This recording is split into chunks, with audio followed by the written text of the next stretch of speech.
আমি ওর তেমন একটা যত্ন নিতে পারি নাই এবং তেমন সহযোগিতাও করতে পারি নাই, এমনকি প্রাইভেট মাস্টারও আমি রাখতে পারি নাই। তো ওকে যদি আপনারা একটু সার্বিক সাহায্য সহযোগিতা করেন পড়ার ক্ষেত্রে, খাওয়ার জন্য আমি ডাল ভাত যা পাই খাবো, পড়ার ব্যাপারে আপনারা আমাকে একটু যদি আশ্বস্ত করেন, আপনাদের কাছে চিরকৃতজ্ঞ থাকবো।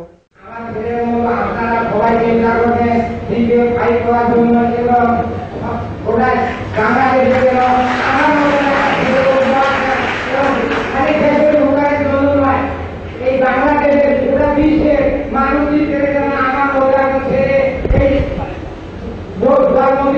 আমরা এই শুভ কামনা করি এবং আরো দৃষ্টি আকর্ষণ করি বাংলাদেশ ইসলামী ফাউন্ডেশনে এবং সভাপতি এবং সুধীমণ্ডলী এবং সভাপতি এবং আমার এখানে যারা উপস্থিত আছেন এবং আমি তারা জামা প্রাণালা অভিনন্দন এবং সমগ্র জাতিকে আমি জানাচ্ছি প্রাণালা অভিনন্দন। আসসালামু আলাইকুম ওয়া রাহমাতুল্লাহি ওয়া বারাকাতুহু। চমৎকার এ অনুষ্ঠানে বিশেষ অতিথি ছিলেন বিশিষ্ট আইনজীবী, বাংলাদেশ জামায়াত ইসলামীর অন্যতম সহকারী secretary general barrister Abdur Razzaq. শুরুতেই আমি একটা কথা বলতে চাচ্ছি, এটা একটি ব্যতিক্রম ধর্মী প্রোগ্রাম এবং আজকের প্রোগ্রামে আমি উপস্থিত হতে পেরে সত্যিই নিজেকে ধন্য মনে করছি এবং এর পাশাপাশি ইসলামী ছাত্র শিবিরের নেতৃবৃন্দকে অন্তরের অন্তঃস্থল থেকে আমি মুবারকবাদ জানাচ্ছি যে এইরকম একটি চিন্তাশীল প্রোগ্রাম অর্গানাইজ করার জন্য। আমাদের এই জাতি অতীতে বসবাস করে, অতীত নিশ্চয়ই আমাদের প্রেরণা যোগাবে, সন্দেহ নেই, কিন্তু যে জাতি অতীতে বসবাস করে সে জাতি পিছনের দিকে তাকায়। আজকে জাতিকে সামনের দিকে তাকাতে হবে, সামনে অগ্রসর হতে হবে।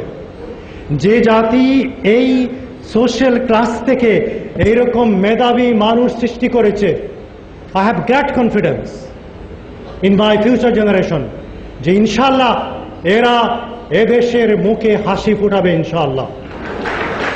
ঢাকা বিশ্ববিদ্যালয়ের ফার্মাসি অনুষদের সাবেক ডিন, BCSIR এর সাবেক চেয়ারম্যান জনাব চৌধুরী মাহমুদ হাসান স্যার, বাংলাদেশের খ্যাতনামা বিজ্ঞানীদের একজন। আমি সম্মানিত স্যার জনাব চৌধুরী মাহমুদ হাসান স্যারকে বক্তব্য রাখার জন্য বিনীত অনুরোধ করছি। আমি প্রথমে ইসলামী ছাত্র শিবিরকে ধন্যবাদ জানাচ্ছি এই ধরনের একটি অনুষ্ঠানের আয়োজন করার জন্য। তারা সবসময় কৃতি ছাত্রদের সম্বর্ধনা দেওয়ার জন্য ব্যবস্থা করে, এটি একটি অত্যন্ত ভালো মহতী উদ্যোগ।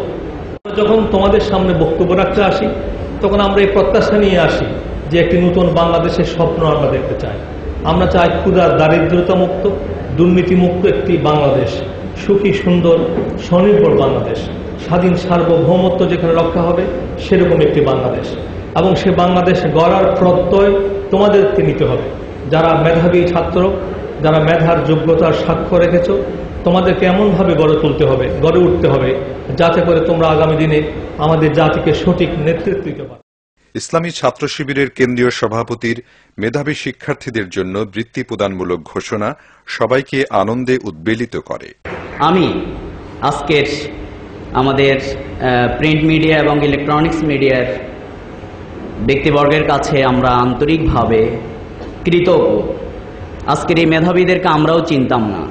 আজকের যারা বিভিন্ন প্রিন্ট মিডিয়া এবং ইলেকট্রনিক্স মিডিয়া তোমাদের জীবন এই বর্ণনা করেছে, তোমাদের ইতিহাস বর্ণনা করেছে, আমরা সেই জায়গা থেকে তালিকা করে 65 জনকে আমরা তালিকাভুক্ত করেছিলাম।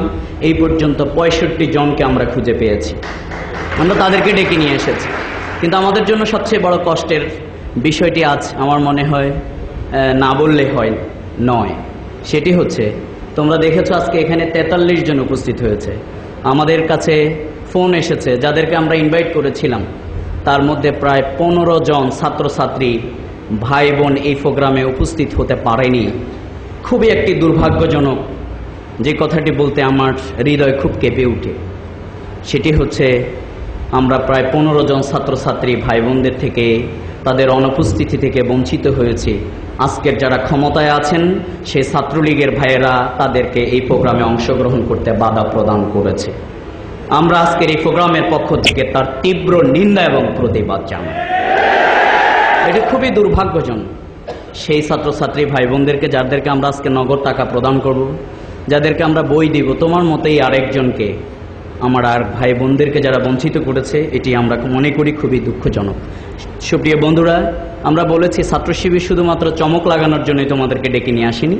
আজকে তোমাদের জন্য ছাত্র শিবিরের পক্ষ থেকে যে ঘোষণা, আমাদের সম্মানিত প্রধান অতিথির উপস্থিতিতে আমি সেই ঘোষণাগুলো প্রদান করছি।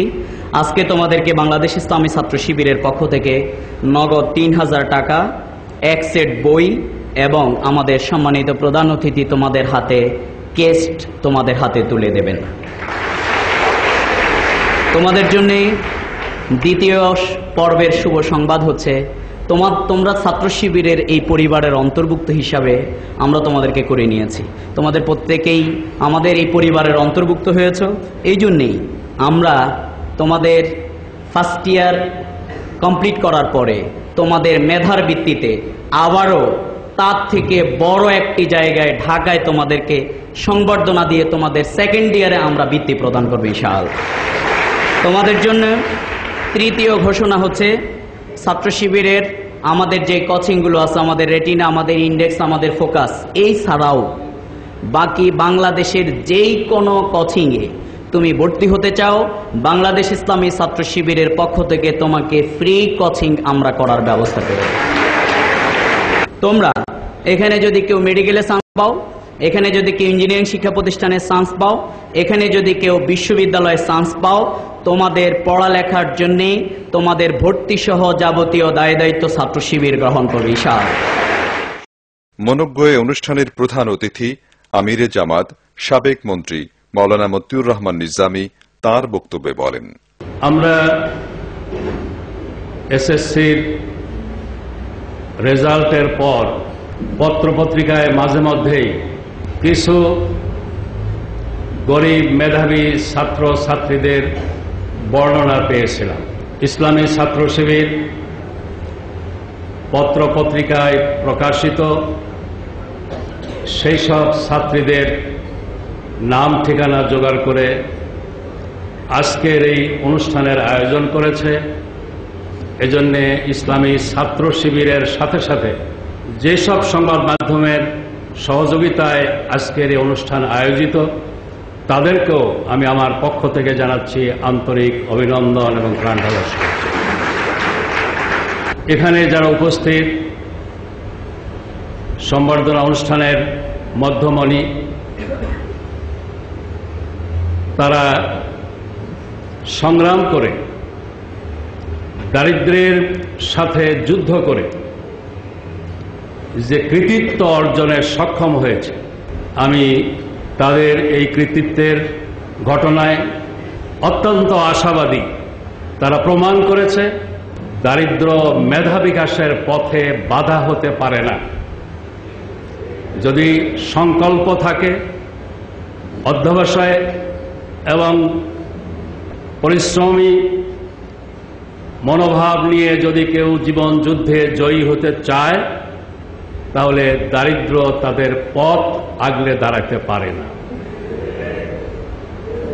তাদের এই কৃতিত্বের পেছনে নিঃসন্দেহে তাদের পিতামাতার ভূমিকা রয়েছে। তাদেরকেও আমি আমার পক্ষ থেকে জানাই আন্তরিক অভিনন্দন, প্রাণঢালা শুভেচ্ছা। তারা যেসব শিক্ষা প্রতিষ্ঠান থেকে এই কৃতিত্ব অর্জন করেছেন, সেই সব শিক্ষা প্রতিষ্ঠানের সম্মানিত শিক্ষক শিক্ষিকাদেরও আমরা জানাই আন্তরিক অভিনন্দন, প্রাণঢালা শুভেচ্ছা। তাদের পিতামাতা, তাদের